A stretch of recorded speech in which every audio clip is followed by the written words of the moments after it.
Far away in the quiet corners of the galaxy, there was a small group of alien races known as the Vishari Consortium.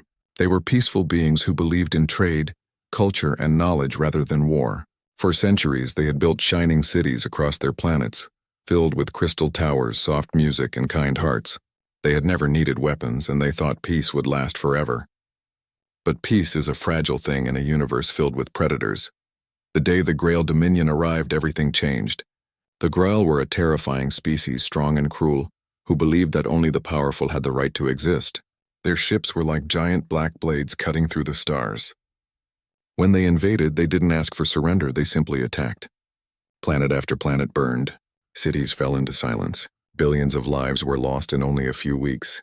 The Vishari had no armies to defend themselves, no soldiers, no warships, only frightened people watching the sky fall apart. The consortium's council met inside a golden chamber on their capital world. Their faces were pale, their voices trembling. They argued endlessly. Some said they should try to negotiate, others said they should hide. But one elder, an old Vishari named Luran, spoke words that silenced them all. He said, "We are out of time. There is one last signal we can send, one that no one has dared to use." Everyone in the room froze. They all knew what he meant. The forbidden signal. The one that reached the Deathworlders, humans. The word human itself was enough to make most aliens uneasy. Humanity lived on Earth, a death world, a planet of storms, predators, poison, and chaos. Every other species thought Earth should have destroyed its own people long ago. But somehow the humans had survived. Not only survived, they had thrived. They had built their strength in a world that wanted to kill them every day. They were known across the galaxy as the most dangerous species alive. The story said that humans fought like beasts with eyes full of fire and hearts that never surrendered. They were the kind of creatures who smiled in battle and made peace only when the enemy was gone. The Vishari had always avoided contacting them. They feared that humans would bring destruction, that once humanity came, nothing would be left untouched. But now, with the Grail burning their worlds, they had no other choice. Luran walked to the ancient console at the center of the room. It was covered in dust and locked with codes that hadn't been used in 100 years. The other council members whispered nervously. "If we send this signal, there is no turning back," one said. "We don't even know if the Deathworlders still listen." Luran's eyes were full of quiet sorrow. "If they don't listen, we die. If they do, maybe we live. Either way, our choice is made for us." He entered the sequence. The machine hummed and a low pulse of light filled the room. Across the stars, a wave of energy burst from their transmitter, a cry for help, ancient and powerful, coded in the old galactic distress language that only the most advanced species could still read. It carried images of destruction, voices of the dying, and the final message of a people on the edge of extinction. As the signal left their system, traveling through space faster than light, the Vishari stood in silence. Some prayed, others cried. They didn't know who would hear it, or what kind of monsters might come. Meanwhile, in the distant dark of the Orion Arm, on the outer edge of human space, giant metal stations orbited silent planets. These were the border monitoring outposts of the Human Fleet Command. Inside one of them, a young officer named Riley sat alone in a dim control room, half asleep, watching sensor readings that almost never changed. Humanity had been quiet for decades. The wars were long over. There hadn't been a distress call in years. Then the console beeped once, then twice, then it screamed. Riley blinked awake and saw the warning lights flash red across his panel. The signal that appeared wasn't human, it was old, encoded and mixed with static. The computer couldn't translate it completely, but it recognized the distress code. It was a Type Omega, a full planetary SOS. Riley's hands trembled as he ran the analysis. The origin was deep in consortium space, many light years away. He forwarded the transmission to Fleet Command immediately. Within minutes, alarms sounded across the fleet. Data officers worked quickly, decoding the message frame by frame. What they saw made even the most hardened veterans fall silent. The images showed cities turning to ash, skies full of enemy ships and voices begging for help before fading into static. And then, at the end, came the coordinates, an invitation for anyone who dared to come. The news reached Earth within the hour. In the great meeting hall of the Earth Council, Admirals, diplomats, and world leaders gathered in heavy silence as the message played on a giant screen. When it ended, the room stayed quiet for a long time. The humans knew who the Grell were. They had met them before, many generations ago during the old wars. The Grell had tried to conquer humanity then and failed. The memory of that fight still burned deep in human history. Some council members argued to ignore the message. "We are not the galaxy's guardians," one said. "Let the aliens handle their own wars." Others disagreed. "They asked us," another replied. "They sent the signal knowing what we are. They must be desperate beyond measure." Admiral Reyes, the commander of the fleet, sat quietly during the debate. He was an old man with gray eyes that had seen too much battle. Finally he stood. The room fell silent. "I've seen what happens when monsters think no one will stop them," he said softly. "We used to be monsters once. We learned. Maybe now it's time to show the galaxy what that means." No one spoke after that. The council voted. The decision passed, unanimous. Humanity would respond. Back on the orbital shipyards, alarms blared as enormous warships began to awaken from their long sleep. Engines roared to life, shields powered up, missiles and railguns were loaded. Across Earth's space stations, engineers cheered as the Deathworlder fleet prepared to move again, after decades of silence. People around the solar system stopped what they were doing to watch the news. Families stood together looking at the sky, knowing that once again their kind was going into the darkness, not for conquest, but for something greater. For justice, for survival, for the idea that no one, no matter how weak, should be left to die alone. And far away on a dying world, the Vishari waited. They looked to the stars each night, wondering if anyone would answer. The fires still burned on their cities. The Graal ships still circled like vultures. Hope was fading fast. Then one night, their sky changed. Dozens of new stars appeared where none had been before. Sharp, cold lights that moved with purpose. Their ship's sensors screamed with new readings. The sky itself seemed to shake as something massive exited, faster than light travel right above the atmosphere. It was not the Grail, it was the humans. The Vishari looked up and saw metal giants, ships larger than mountains, glowing with blue fire and bearing the symbol of Earth. They didn't know whether to fear or hope. And across the fleet, Admiral Reyes stood on the bridge of his flagship, staring at the world below. "SOS received," he said quietly. "Let's answer it." The order was given. The engines flared. And the galaxy, once again, would learn what it truly meant to call upon humanity, the ruthless Deathworlders who had survived the impossible and now carried the weight of both fury and mercy in their hearts. The signal that had started as a whisper of desperation had reached its mark. The Deathworlders were awake, and for the first time in a long time, the predators of the galaxy would know fear. The message from the Vishari Consortium had spread across the communication lines of the human fleet command like a fire in the dark. It had come from the far side of the galaxy, full of static and broken images, but it carried a meaning no one could mistake, a desperate cry for help. The recording showed burning worlds, cities collapsing, and millions of alien lives ending under the Grail Dominion's attack. The humans who saw it sat in silence for a long time. No one needed translation to understand the horror. Admiral Reyes stood inside the command deck of the flagship HFS Invictus. The huge ship floated in high orbit above Titan, one of Saturn's moons. Through the glass panels, the endless black of space stretched in every direction. Reyes was an old man, his uniform neat but simple, his face marked by years of war. For decades, he had watched over a peaceful galaxy. Now that peace was trembling again, he replayed the message once more. The alien faces were filled with fear. The children were crying. The Grail ships rained fire from above, leaving nothing behind. Reyes's jaw tightened. He remembered their name. The Grail had fought humanity once long ago during the Great Expansion War.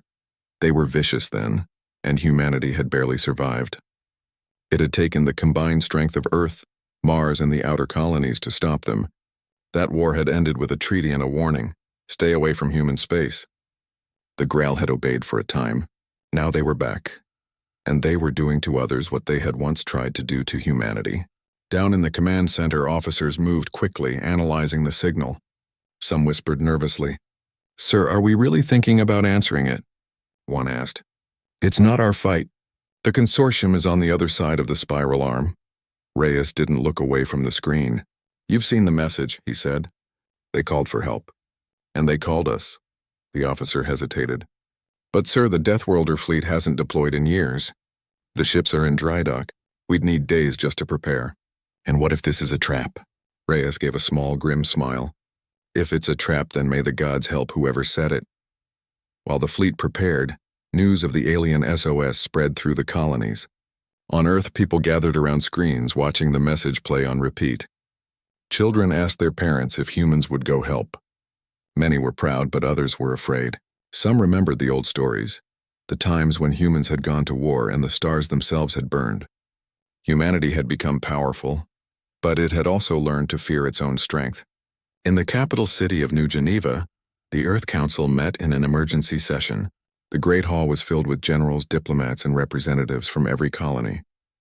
At the center of the room, the holographic projection of the burning alien world flickered in the air. The council chairwoman, Elena Miles, spoke first. "We all know why we're here. A call for help has reached us. The Vishari Consortium is being destroyed. The question is simple: do we answer or do we stay silent?" The room erupted into argument. "We can't get involved," shouted one diplomat from Mars. "Our borders are stable. Our people are safe. Why risk war for aliens who never cared for us before?" Another stood up. "If we ignore them, then what are we? The Grail won't stop with them. Once they grow stronger, they'll come for us again." A military strategist shook his head. "We don't even know if the Vishari are telling the truth. Maybe this is a power play. Maybe they want to use us." Reyes sat in the back of the room, quiet. He had been called to give his opinion last. As the arguments continued, he stared at the hologram of the burning planet. He remembered the faces of his soldiers from the last war, people who had died so that others could live free. Finally, the chairwoman turned to him. "Admiral Reyes, you've seen the message. What do you think?" Reyes stood slowly. "I think the galaxy has forgotten what humanity stands for," he said in a low voice. "They still call us Deathworlders, monsters, savages. Maybe it's time they remember what that truly means. We fight, yes, but we fight for a reason. We fight so that others don't have to." He paused and looked around the room. "The Vishari sent that signal knowing what we are. They know we could destroy them as easily as we save them. But they still called us. Why? Because everyone else is too afraid. Because we are not. The question isn't whether we should help. The question is, what kind of people would we be if we didn't?" The room went quiet. After a moment, the chairwoman nodded. "Prepare the fleet," she said. That single order changed everything. Across the Sol system, space stations lit up with new activity. On Mars, the great shipyards that had been silent for decades roared back to life. Hundreds of engineers ran through the metallic corridors, shouting commands, refueling old warships, and checking engines. The Invictus led the first expeditionary fleet, but soon dozens of other ships began to awaken. The Resolute, the Orion's Hammer, the Black Dawn. One by one, the monsters of steel returned to service.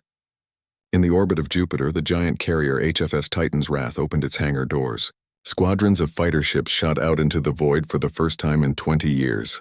Pilots laughed nervously over the radio channels, excited and afraid. "Feels like old times," one said. "Let's hope we remember how to do this." On the moon, families gathered outside to watch as the ships rose into the night sky. The engines burned blue, casting long shadows over the lunar plains. Children waved, knowing that somewhere among those ships their parents or siblings were on their way to fight for strangers. In the Fleet Academy, younger cadets watched the launch on screens. Some were jealous that they weren't going. Others were scared that they might have to. But deep down, everyone felt the same thing: pride. Humanity had changed. They weren't fighting for power anymore. They were fighting because it was the right thing to do. Inside the Invictus, Admiral Reyes walked through the corridors, greeting his crew. "How long until warp readiness?" he asked. 6 hours, sir," said his engineer. "Weapons charged, shields at full strength. All systems green." Reyes nodded. "Good, make sure the fleet knows we move as one. No stray ships. No unnecessary broadcasts. The galaxy is watching." He stopped by the viewing window and looked out into space. Somewhere, light years away, the Vishari were still dying. He thought of their message again, their trembling voices, their desperate hope. And for the first time in a long while, he felt a spark of something that had been missing since the last war. Purpose. "Sir," said his communications officer suddenly, "we're receiving hundreds of civilian transmissions. People from Earth, Mars, the colonies, they're sending support messages for the fleet. Reyes smiled faintly. Play one. A child's voice filled the bridge speakers. Please save them, the boy said. Please make the bad ones go away. For a moment, no one spoke. The bridge was silent except for the hum of the ship's engines. Then Reyes gave the order. Begin fleet synchronization. Set coordinates for the Vishari system. The helmsman's hands moved quickly over the console. Coordinates locked, sir. Then let's go remind the galaxy why humanity survived a death world. The engines flared brighter than 1,000 suns. The ships aligned, their massive hulls gleaming against the starlight. Across the fleet, crews held their breath as countdowns began. Jump in 5, 4, 3. As the final number hit 0, the human fleet disappeared into the warp, leaving behind only a blue shimmer in space. Back in the council chamber, the hologram of the fleet's departure filled the room. The chairwoman watched quietly. God help the Gruul, she whispered. They have no idea what's coming. Across the colonies, news outlets flashed the same headline again and again. Humanity answers the call. On the far edge of known space, in the ruins of a burning world, the Vishari still fought to survive another night. The Gruul fleets surrounded them, confident in their victory. They laughed over the open channels, mocking the dying species below. No one is coming, they said. The galaxy has abandoned you. But in the endless dark between stars, space itself began to ripple. A distortion formed, first small, then growing until it filled the horizon. From the center of the distortion, light burst out like lightning. The Deathworlder fleet was arriving. In the command seat of the Invictus, Admiral Reyes opened his eyes as the warp field faded. Before him lay a system in flames, a dying sun, shattered moons, and dozens of enemy ships. He leaned forward slightly. All ships, he said, his voice calm but cold, lock targets. The fleet responded instantly. Hundreds of weapon systems came online, glowing red and gold. Reyes gave the final command. Fire. And with that single word, humanity, silent for decades, spoke again. The stars themselves seemed to roar. The human fleet came out of warp like a silent storm. One moment the sky above the burning Vishari world was empty, and the next it was filled with massive shapes that blocked out the stars. Human warships, vast, cold, and terrifying, appeared in perfect formation. They did not announce themselves. They did not send warnings. They simply arrived, engines glowing softly with contained power. For the Vishari watching from the ground, it was like seeing legends come to life. Their cities were in ruins, the air filled with smoke and fear, and suddenly the heavens shifted. The alien refugees stared upward with wide eyes. They whispered among themselves. Some fell to their knees. For generations, stories had been told about the humans. Stories of heartless warriors, unstoppable destroyers, predators who had survived a death world and fought like demons. The Vishari had sent the SOS with trembling hands, never truly believing humans would come. And even if they came, they were not sure if they would rescue the Vishari or conquer them too. But the Gruul had no such fear. They only saw targets. In their arrogance, they believed the humans were weak now, softened by peace. They believed old stories were only myths. So as soon as the human fleet appeared, the Gruul commander ordered his ships to attack. Enemy signatures detected. The tactical officer on the human flagship Invictus announced. Admiral Reyes stood at the center of the bridge, eyes fixed on the stars. Gruul ships were already moving toward them, weapons charging. Reyes did not flinch. Activate full battle shields, he said quietly. Prepare all batteries. Give them nothing. The order spread through the fleet like lightning. On every ship, crew members rushed to their stations. Fighter pilots sealed their helmets. Railgun operators loaded heavy slugs into massive cannons. Missile bays opened with a deep metallic groan. The Gruul sent a broadcast filled with mocking laughter. It blared across the communication channels filled with arrogance. You should have stayed in your cradle, humans, the Gruul commander said. This system belongs to the Gruul Dominion. You are trespassing. Leave now or be destroyed. Reyes did not bother to respond. He only said 2 words. Weapons free. The sky exploded. Human railguns fired kinetic slugs at near light speed. The slugs tore through Gruul shields like they were paper. Each hit was a sun-bright flash followed by silence as entire ships broke apart. Missiles streaked through space, leaving white trails behind them, then burst into massive shockwaves that rattled the atmosphere of the planet below.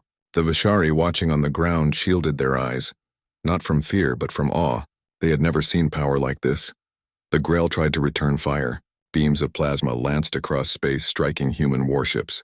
But the human shields held strong. The Invictus didn't even shudder. It advanced through the enemy barrage like a mountain walking forward through rain. Inside the Grail flagship, panic began to spread. Their commander roared orders demanding that his fleet regroup. But it was too late. The humans were not fighting like other species.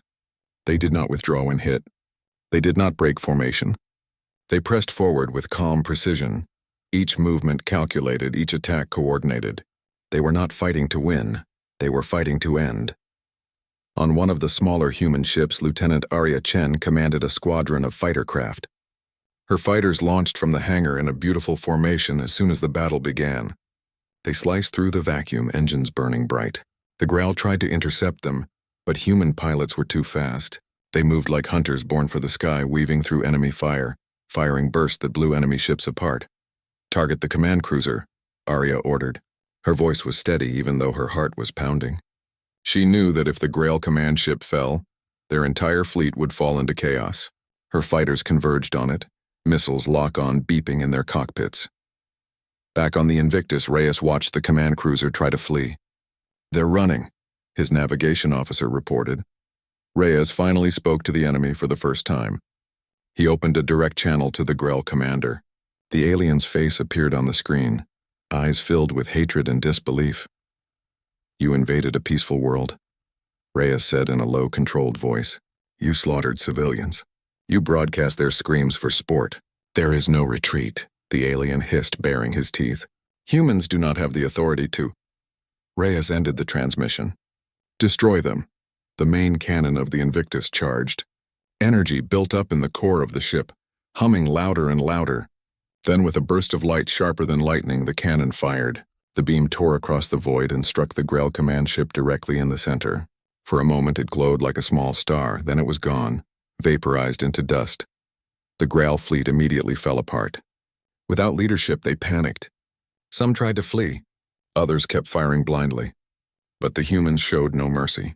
One by one, the enemy ships were hunted down. Some were destroyed with massive explosions. Others were disabled and boarded by human marines. Meanwhile, on the planet below, the Vishari watched as the sky burned, not with destruction, but with salvation. The people gathered in the ruins of their cities, staring upward. Children pointed and cheered. Elders wept. Families held each other as the realization spread through the crowds. The humans had come to save them. In one destroyed city, a Vishari woman named Alara stood among the rubble. She had lost everything, her home, her family, her people. She looked at the human ships and whispered, "Deathworlders, please let this be mercy, not conquest." Hours passed. The last Grail ship exploded in a distant arc of blue fire. The battle was over. The humans had won decisively, but instead of turning their weapons toward the planet, the human ships began lowering landing craft. They were not filled with soldiers ready to capture the survivors. They were filled with medics, engineers, and supplies. On the ground, large human transports landed gently on shattered landing pads. Their doors opened and armored figures stepped out. They were tall, covered head to toe in heavy battlesuits, weapons on their backs. They looked like walking machines of war. The Vishari held their breath. One of the armored humans stepped forward and removed his helmet. It was Admiral Reyes. He looked at the gathered survivors not with pride but with deep sadness.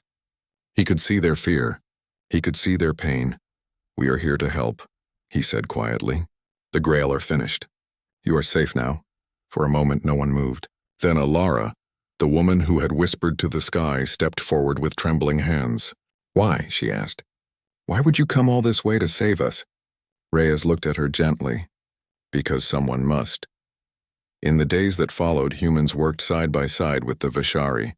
They built field hospitals, handed out food and water, and rescued survivors from the ruins.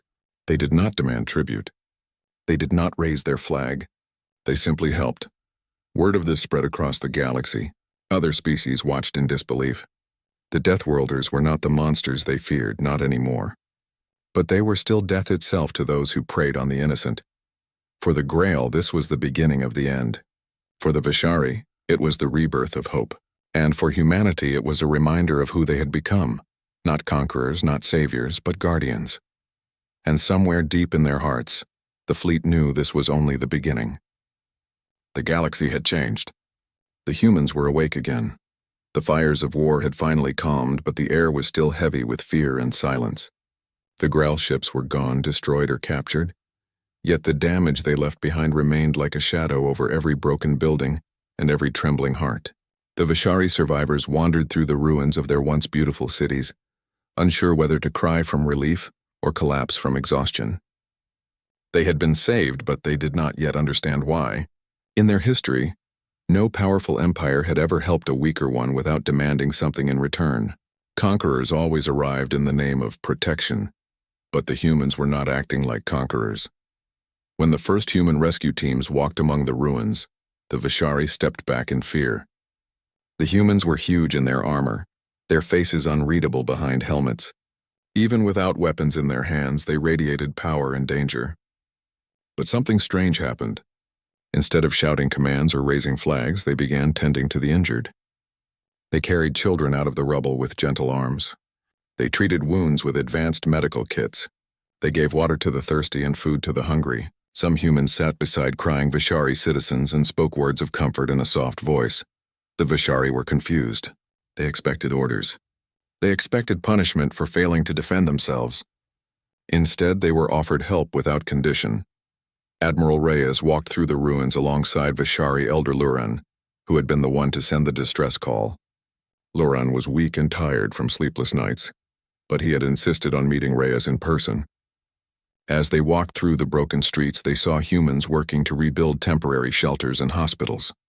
Luran finally turned to Reyes and said, "We do not understand. You traveled across the stars and risked your fleet to save us, but you asked for nothing in return. No planet, no tribute, no political control. Why would a warrior species like yours act this way?" Reyes paused. His eyes moved across the destruction, fires still burning in the distance, families mourning their dead. His voice was calm when he spoke.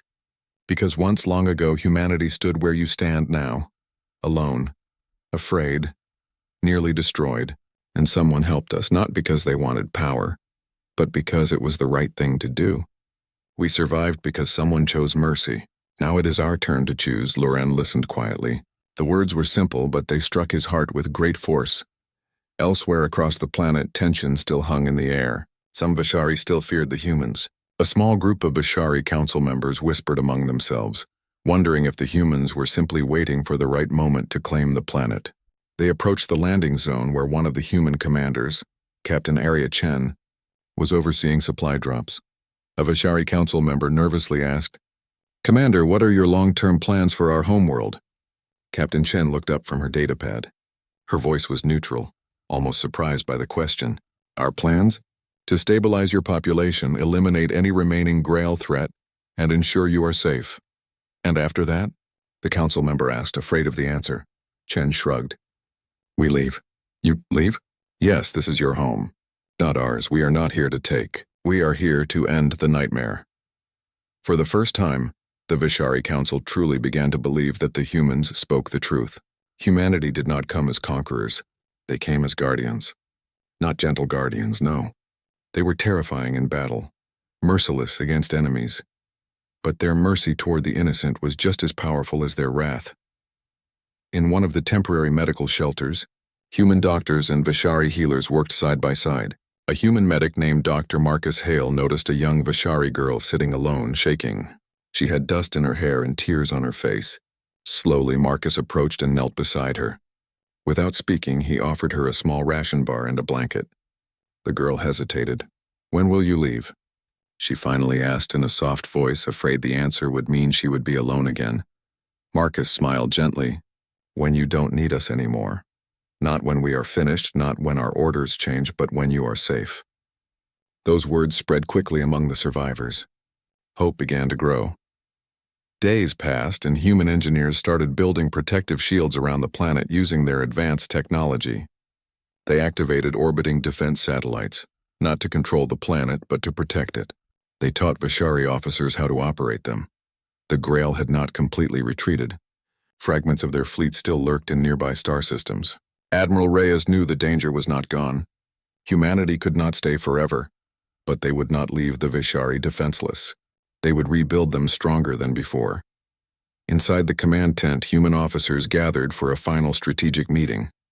Maps and star charts floated above the table, displaying Grail-controlled territories. Reyes stood at the center. "We've won the first battle," he said. "But this is a war. The Grail will regroup. They will come again. We have two choices. Wait until they attack someone else or bring the fight to them." Captain Chen spoke firmly. "They will never stop unless we stop them. They only understand one thing, fear." A communications officer stepped forward. "We've been receiving transmissions from other alien worlds under attack. They are asking for our help." Reyes looked at the map of the galaxy filled with spreading darkness. Then he looked at his officers. "Then we will answer." Outside the tent, the Vishari Council stood waiting. Elder Lurin approached and said, "Admiral, our people will never forget this. From this day forward, we will stand beside humanity. Wherever you go, our voice will follow." Reyes nodded respectfully. "Then stand not behind us, but beside us. This fight is not just ours or yours. It belongs to every living soul who chooses life over conquest." Soon after, a message was broadcast across the galaxy, not from the Vishari, but from humanity. It played on every frequency, in every language. "This transmission is from the United Human Fleet. The Grail Dominion has attacked peaceful civilizations and committed acts of genocide. We will not stand by. We declare full military protection over all non-aggressive species requesting aid. Any further acts of invasion or planetary assault will be met with immediate and overwhelming response." This is not a threat. This is a promise. That single declaration shook the galaxy. Some species cheered. Others trembled. The predators who once thought themselves untouchable now looked to the stars with new fear. On the Vishari homeworld, the rebuilding continued. Human and Vishari children played together in the ruins. Human soldiers laughed and shared stories with Vishari guardians. What had once been a scene of despair had become a symbol of unity. As the human fleet prepared to depart, massive ships rising back into the sky, the Vishari gathered to watch. Elder Loran stood on a balcony overlooking the city. As the Invictus lifted off, sunlight caught the hull, making it shine like a star. Loran placed a hand over his heart and whispered, "They came as death. They leave as hope." Admiral Reyes watched from the bridge screen as the planet shrank behind him. His crew stood ready. Ahead of them lay many more battles, many more cries for help. But they did not fear the future. They were humanity, children of a death world who had survived chaos and learned mercy.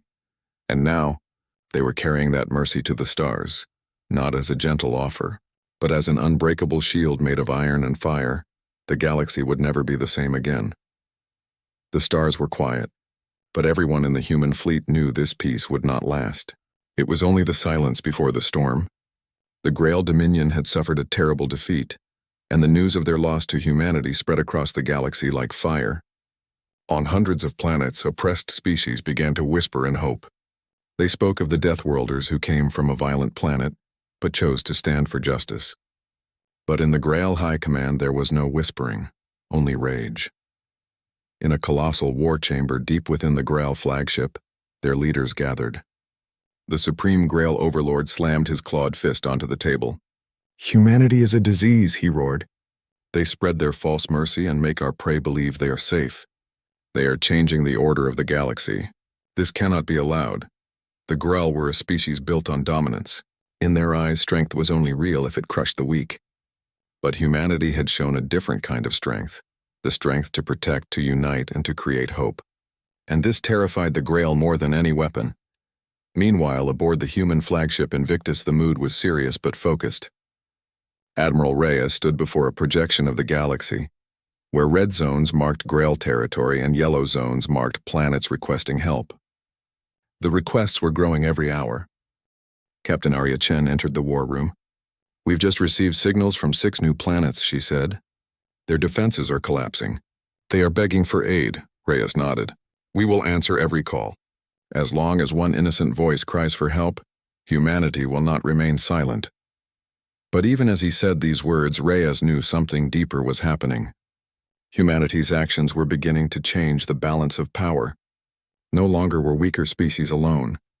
They now had someone who would stand for them, someone who had no interest in ruling them, only in ensuring they survived. On one of the outer colonies, a species called the Trinvak was being invaded by Growl forces. Their sky was dark with enemy ships, and their ground shook with explosions. The Trinvak leader stood in his bunker, believing the end had come. But then the sky lit up with blue light, the light of human warp signatures. A massive human fleet appeared, cutting through the Growl armada like a blade. Grail ships exploded in brilliant flashes, and human dropships descended to the ground to rescue civilians. When the Trinvak leader saw Admiral Reyes step out of his shuttle, he fell to his knees, overwhelmed with relief. "Stand," Reyes said, lifting him to his feet. "Your people will not fall today." The battle was fierce, but every Growl ship was either destroyed or forced to retreat. The Trinvak, who had once thought of humans as terrifying monsters, now saw them as guardians. Days passed, and similar rescues happened across the galaxy. Humanity fought not to conquer, but to liberate. With every planet they saved, more species joined their alliance. The Vishari, the Trinvak, the Loriani, and dozens more pledged loyalty to humanity, not out of fear, but out of gratitude. The Grail tried to strike back with overwhelming force, sending their largest fleet in history to face the humans. It was a battle that would decide the future of the galaxy. The two armadas met in deep space near a dying star. The battlefield stretched across millions of kilometers. Thousands of ships floated in formation, each one a symbol of its species' hope or domination. The Grail Overlord himself commanded their fleet.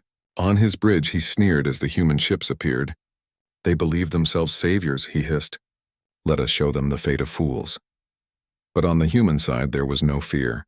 Admiral Reyes stood on the bridge of the Invictus, calm and ready. Around him, his officers prepared for battle. Captain Chen gave the order to activate the shield arrays. Defense platforms powered up. Allied ships formed protective layers. The comms channel opened, and the Grail Overlord's voice thundered through. "Humanity, you interfere in matters that do not concern you. Withdraw your forces now, and we may spare your homeworld from destruction." Admiral Reyes replied in a quiet but powerful tone. "This galaxy belongs to all who live in it. Your rule of fear ends today." And then the battle began. The sky erupted with beams of plasma, missiles, and energy cannons. Human ships moved in perfect coordination. The Vishari ships took defensive positions, protecting civilian transports. The Trinvak warships charged fearlessly, inspired by humanity's courage. The Grail fleet was larger, but the Alliance fleet was stronger in spirit. Human tactics were unpredictable. They used gravity wells, warp flares, and EMP bursts that the Grail had never seen before. One Grail dreadnought tried to flank the Alliance, but suddenly it was surrounded by human stealth ships that had been cloaked in dark space. On the ground of a nearby moon, human marines and Grail soldiers clashed in brutal combat. The Grail fought with rage, but the humans fought with purpose. Every human marine knew they weren't just fighting for their own species. They were fighting for every living being in the galaxy. Captain Chen led the charge personally, her voice echoing through comms. "Hold the line! Today we decide whether the future belongs to tyranny or unity." Back in space, the Overlord saw his forces beginning to break. He screamed in fury and ordered a direct assault on the Invictus. His super dreadnought fired its main cannon, a beam powerful enough to destroy a moon. The beam hit the Invictus, but the human flagship held strong. Its shields flickered but did not fall. On the bridge, alarms blared, yet Admiral Reyes remained steady. "Return fire," he ordered calmly. The Invictus unleashed a massive retaliatory strike. Its main cannon glowed with energy drawn from the heart of a miniature star. The beam shot forward, piercing the Grail flagship's shields like paper. The Grail Overlord screamed as his ship was split in two. The explosion was so bright it lit the darkness like a sunrise. With their leader gone, the Grail fleet collapsed into chaos. Some tried to retreat, but the Alliance forces surrounded them. The message was clear. The age of conquest was over. When the battle ended, the galaxy was changed forever. The Grail Dominion was broken. Their remaining forces surrendered or fled into deep space. Humanity did not destroy them completely. They offered them the same mercy they had shown others. Those who laid down their weapons were allowed to live. Those who continued to attack were stopped. After the war, a great gathering was held on the Vishari homeworld. Leaders from dozens of species came together. Admiral Reyes stood before them. He was not crowned emperor, nor was he given titles of power. Instead, he was given a simple honor, guardian of the free galaxy. In his speech, he said, "We did not fight for glory. We fought so that children, no matter what world they are born on, can grow without fear. We fought so that every species has the right to exist. From this day forward, we are not separate nations. We are one alliance, bound not by chains but by choice." Around him, alien leaders bowed their heads, not in submission but in respect. In the years that followed, humanity helped rebuild every world damaged by the Growl. They shared technology, medicine, and knowledge freely. They built a great council where every species had a voice. War fleets were not used to conquer, but to patrol the stars, protecting trade routes and responding to emergencies. And so the legend of humanity grew. They were no longer feared as Deathworlders. They were honored as protectors, guardians of peace and justice. Children on distant planets looked to the stars and dreamed of becoming like them, brave, strong, and kind. On the bridge of the Invictus, Admiral Reyes looked out into the endless stars. Captain Chen stood beside him. "Do you think peace will last?" she asked quietly. Reyes smiled. "Peace is not a gift. It is a responsibility. As long as there is someone who needs us, humanity will be there." And with that, the fleet continued forward, not to conquer, but to watch over a galaxy finally free from fear. The darkness had been pushed back. The stars were safe, because humanity, the once feared Deathworlders, had become the shield of the galaxy, and their story had only just begun.